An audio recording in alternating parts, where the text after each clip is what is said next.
पूज्यपाद गोस्वामी तुलसीदास जी महाराज कहते हैं, जिनके वाम भाग में जगत जननी मां भवानी विराजमान है, सिर पर देव नदी मां गंगा है, ललाट पर दूज के चंद्रमा शोभायमान है, गले में जिसके हलाहल विष है, जो वक्षस्थल पर वासुकी सर्प को यज्ञोपवीत बना करके धारण करके विराजमान है, जो भगवान शंकर सर्वस्व है, सर्वज्ञ है, सर्वत्र है, सबके स्वामी है, जो कल्याण स्वरूप है, उन भगवान शंकर को मैं बारंबार वंदन करता हूं। अब अयोध्या कांड के प्रारंभ में भगवान शंकर की वंदना करने की क्या आवश्यकता पड़ गई? प्रश्न है ना। ये राम कथा चल रही है, महापुरुष कहते हैं, देखिए युवा अवस्था में एक महापुरुष के श्रीमुख वचन में बताऊं, कह रहे थे कि यदि आपके जीवन में कोई समस्या नहीं आ रही है तो इसका अर्थ है आप गलत मार्ग पे चल रहे हैं। किसी महापुरुष के वचन से कहा, आपके जीवन में कोई समस्या नहीं है, कोई रुकावट, कोई झंझट नहीं है, इसका अर्थ है कि आपका मार्ग गलत मार्ग है। सही मार्ग पे चलेंगे तो झंझट आएगा, रुकावटें भी आएंगी, और उन रुकावटों से कैसे आगे बढ़ना है, यदि इस कला को सीखना है, देखना है, तो भगवान शिव का स्मरण करिए। आपको भगवान शंकर दिखाई पड़ रहे हैं ना इधर?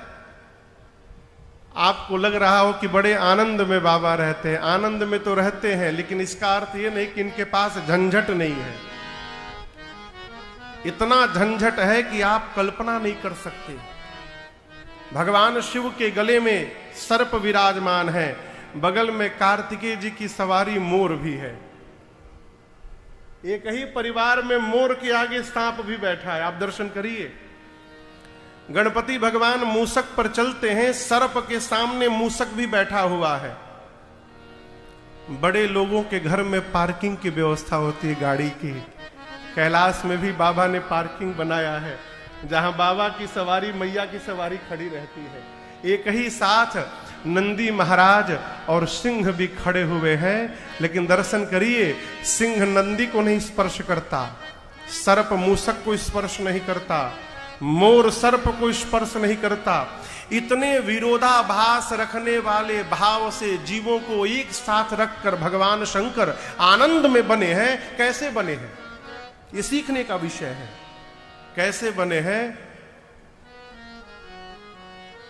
मंगल भवना अमंगल हारी। आगे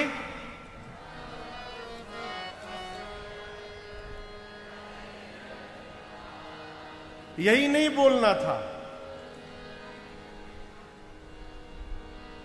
फिर से बोलता हूं, मंगल भवना अमंगल हारी।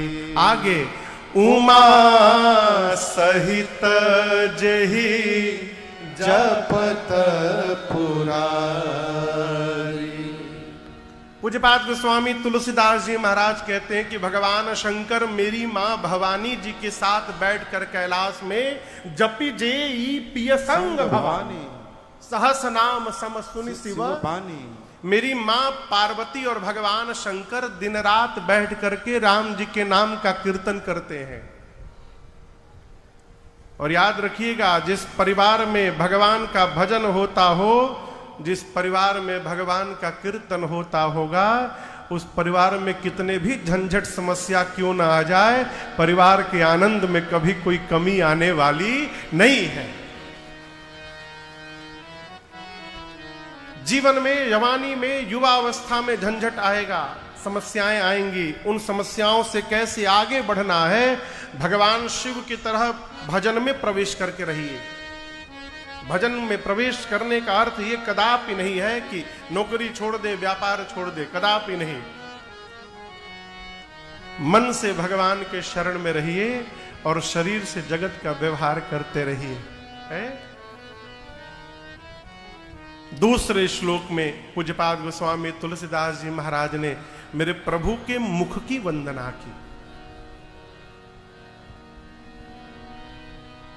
प्रसन्नतां या नगताभिषेकतः तथा न ममले वनवास दुःखतः मुखाम्बुजश्री रघुनन्दनस्य मे सदास्तु सा मंजुलमंगलप्रदा। गोस्वामी जी कहते हैं कि रात में बताया गया राम जी को कि राम जी तैयारी रखिएगा, सवेरे युवराज बनेंगे आप। राम जी सुन के प्रसन्न नहीं भय। सवेरे कहा गया युवराज नहीं बनना है, वन की ओर निकलना है। ये सुनकर रघुनाथ जी दुखी भी नहीं भय।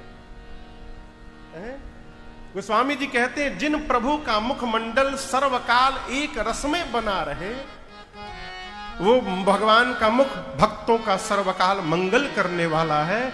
मैं उस मुख का बार बार वंदन करता हूं। देखिए, जीवन में विकार होता है तो चेहरे का आकार बदलता है। विकार ही आकार को परिवर्तित कराता है। मेरे प्रभु में विकार नहीं है।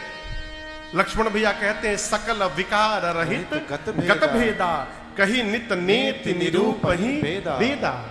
भगवान विकारों से परे है। तीसरे श्लोक में पूज्यपाद गोस्वामी श्री तुलसीदास जी महाराज ने, मेरे पीछे जो आप स्वरूप देख रहे हैं ना, उस स्वरूप की वंदना की। ये श्लोक प्राय आप सबको याद होगा। आइए साथ में गाते हैं। नीलांबुजश्यामल कोमलांगम सीता समारो पितबाम भागम पाणौ महाशायक चारुचापम नमामि रामं रघुवंशनाथं। नीलांबुज श्यामल कोमलांगम, नीले अंबुज के समान जिसके श्यामल कोमल अंग है, जिनके वाम भाग में दर्शन करिए सीता समारोह पितबाम भागम, जिनके वामांग में जगत जननी मां श्री जानकी जी विराजमान है। क्या बज रहा है वो भ्रम भ्रूम? थोड़ा देखिए तो।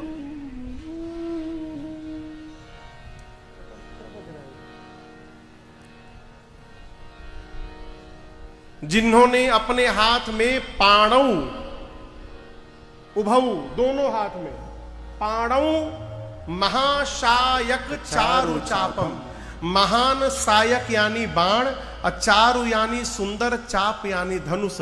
अपने एक हाथ में सुंदर धनुष और दूसरे हाथ में महान बाण धारण किया हुआ है। देखिए, केवल रघुनाथ जी के धनुष बाण को सुंदर धनुष कहा गया गोस्वामी जी ने, और महान शायक कहा। राम जी के धनुष को ही सुंदर धनुष क्यों कहा गोस्वामी जी ने? देखिए, धनुष और बाण की उसमें एक दोष होता है। बाण जब निकलता है तो यह आवश्यक नहीं कि हर बाण अपने लक्ष्य का भेदन करे।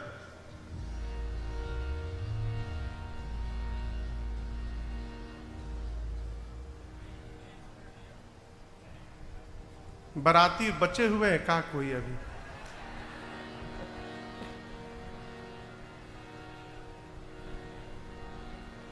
बाण का क्या दोष है कि हर बाण अपने लक्ष्य का भेदन नहीं करता। और धनुष का क्या दोष है? बहुत जोड़ खींचने पर धनुष खंडित हो जाता है, टूट जाता है। लेकिन ये दोनों दोष राम जी के धनुष बाण में नहीं है। भगवान जब बाण छोड़ते हैं तो भगवान का एक भी ऐसा बाण नहीं है जो अपने लक्ष्य का भेदन नहीं करे। इसलिए राम जी के बाण का नाम अमोघ बाण है। हनुमान जी महाराज जब लंका चले हैं सुंदरकांड में, तो गोस्वामी जी कहते हैं हनुमान जी कैसे जा रहे हैं? जिमि अमोघ रघुपति कर बाना, एही भांति चलेऊ हनुमाना। जैसे भगवान का अमोघ बाण जाता है, लक्ष्य का भेदन करके वापस आता है, उसी प्रकार हनुमान जी बाण बन के जा रहे हैं, सीता जी का पता लगाकर निश्चित वापस लौटेंगे। इसलिए गोस्वामी जी ने भगवान के बाण को महासायक कहा। चारु चापम क्यों कहा? क्योंकि भगवान का सारंग कभी खंडित नहीं होता। जो रघुनाथ जी अपने हाथ में धनुष बाण धारण करके मेरी मां श्री किशोरी जी के साथ रघुवंश के सिंहासन पर विराजमान है, गोस्वामी तुलसीदास जी महाराज कहते हैं नमामि रामम रघुवंशनाथम। मैं उन रघुनाथ जी को बारंबार वंदन करता हूं। अब इस 3 श्लोक को लिखने के बाद गोस्वामी तुलसीदास जी ने दोहा लिखा, और ये दोहा आप सबको याद है, सबको याद है, सबको। आइए साथ में गाते हैं। श्री गुरु चरण सरोज रज निज मन मुकुर सुधार, बरनउँ रघुबर विमल जस जो दायक फल चार। गोस्वामी तुलसीदास जी महाराज श्री अयोध्या कांड की कथा प्रारंभ करने से पहले मन को साफ करते हैं, निर्मल करते हैं।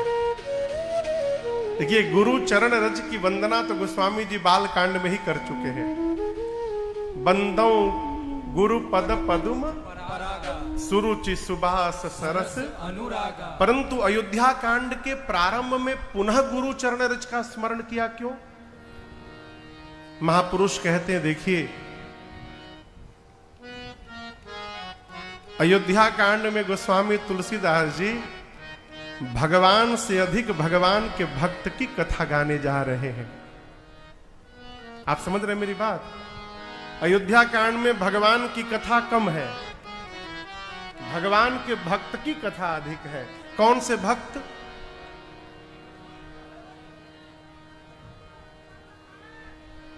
जितना याद है बोल दीजिए, कोई बात नहीं, कोई ना कोई तो फंस ही जाएगा।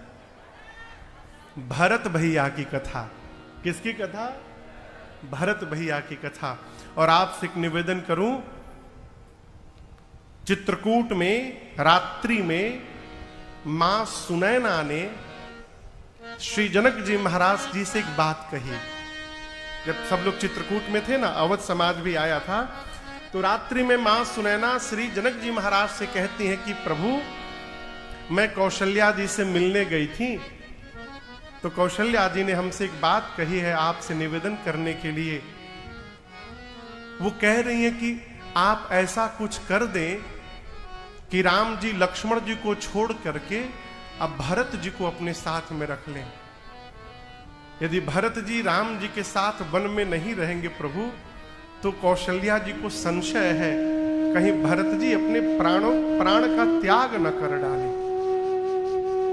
जब सुनैना मैया ने ये निवेदन किया तो जनक जी महाराज लेटे थे, उठ के बैठ गए।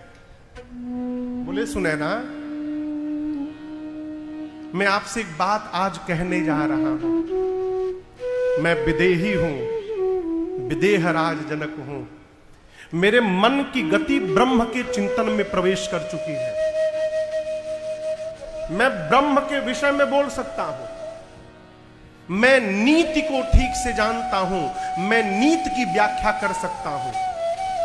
परंतु सुनैना, जो जनक का मन ब्रह्म को जानता है, नीति को जानता है, धर्म को जानता है, वही जनक का मन भरत जी को छोड़िए, भरत जी की महिमा की परछाई को भी स्पर्श नहीं कर सकता। भरत जी की महिमा अगाध है। सो मन मोर भरत महिमाही, कहे काह छल छुअत न छाही। मैं स्पर्श भी नहीं कर सकता परछाई को भी।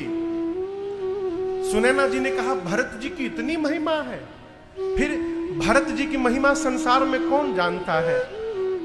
जनक जी ने कहा कि भरत जी की महिमा संसार में केवल एक व्यक्ति जानता है। आप जानते हैं वो कौन है? जानहि राम। केवल रघुनाथ जी जानते हैं। लेकिन सुनैना, यदि कहने की बारी आ जाएगी तो राम जी भी भरत जी की महिमा कहने में सक्षम नहीं है। जान ही राम न सकहि बखानी। अब आप कल्पना करिए, जिस महिमा को राम जी नहीं गा सकते, उस महिमा को गोस्वामी तुलसीदास जी गाने जा रहे हैं। गोस्वामी जी डरे हुए हैं वो, इसलिए उन्होंने अपने गुरु चरण रज से अपने मन को निर्मल किया। देखिए, हमसे अभी कल कोई प्रश्न कर रहा था कि महाराज, क्या भौतिक जगत में गुरु शरणागति लेना आवश्यक है? कल कोई प्रश्न कर रहा था सरकार, ये आवश्यक है? बिल्कुल आवश्यक है। मानस का न्याय कहता है, गुरु बिनु भव निधि तरई न कोई, जौ बिरंचि शंकर सम होई। फिर लोग कहें कि महाराज, हम यदि गुरु जी नाम देंगे तो उस नाम को ही जपे, काम नहीं करेगा? बिल्कुल करेगा। भ्रम में न पड़िए कि गुरु जी के मुख से यदि नाम नहीं सुनकर जपेंगे तो काम नहीं करेगा। बिल्कुल करेगा। यदि आप निष्ठा से भगवत नाम जपेंगे तो वो भगवत नाम का जप ही आपको आपके सद्गुरु से परिचय करा देगा और मिलन करा देगा। आप करके तो देखिए। आप मंत्र जपिए, ये नाम जप ही आपको सद्गुरु की शरण में लेकर चला जाएगा।